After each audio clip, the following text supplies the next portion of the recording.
We're looking at a couple of scenarios, or at least we should be looking at a couple of scenarios that might happen in the near future. The first is that Russia wins in Ukraine, in which case we hunker down to a new Cold War and we have a controlled export of energy eventually that'll look a lot like what we had in the 1970s with energy coming on the market.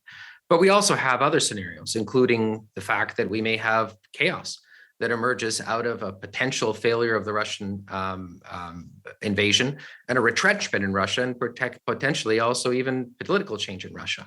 In all of this cyber dimension really runs pretty deep. Let's not forget that energy systems are the largest, most exposed infrastructure that we have on the planet, that are uniquely vulnerable to both physical as well as cyber attacks. An angry, wounded bear will use its means that it has, not just nuclear. And cyber is one of them. We've already seen how attacks against energy systems have crippled refineries in Saudi Arabia and elsewhere. And we can expect that this could create another black swan event in the energy market that we're just not anticipating at the moment. Yes, you can win the war, but lose the peace. We know that. Gary Marr, lots to talk about when you hail from Alberta. You want to talk about oil and potash and the Alberta budget.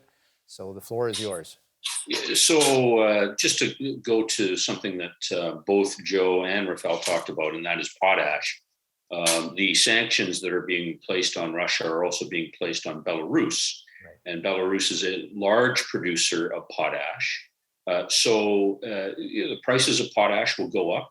So if you're a potash producer in Saskatchewan, that's a good news story. But if you're a farmer relying on fertilizer that needs potash, that's not a good news story.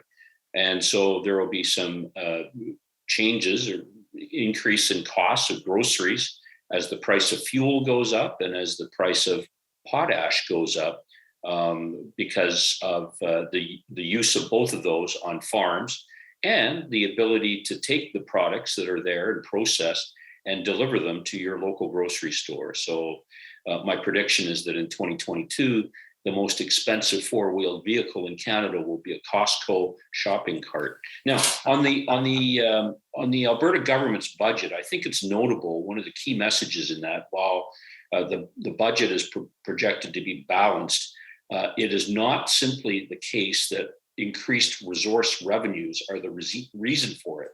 If the government of Alberta had stuck with its track of 4% increases of expenditures, then even with the increase in resource revenues, they would still have been in a deficit budget situation. So it did require fiscal discipline on the part of the Alberta government in order to bring the budget back to being balanced. And I think that's probably a prudent thing for the Alberta government to move down that road. So it's not simply the good luck or the windfall associated with revenues. It's also been because there's been fiscal discipline exercised by the Alberta government. Joe Oliver, we've got about a minute left. Are you satisfied that Canada has acted decisively in the wake of the Ukraine crisis? I think there's a lot more that Canada could do. I noticed that apparently we're sending a lot of military supplies over, but we're not. I don't think sending anti-tank missiles, and we're not sending planes over. We could do more in terms of medical supplies. We've got to try to alleviate the humanitarian crisis and let people into the country as we did with Hungary in 1956.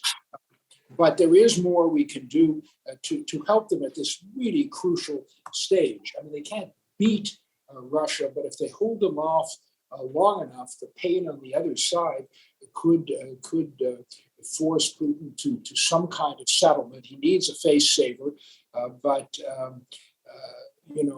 his leverage is going to increase the more control of the country he has, and we should be doing things in a very robust way to maximize their defense capability, which right. The Europeans are starting to do.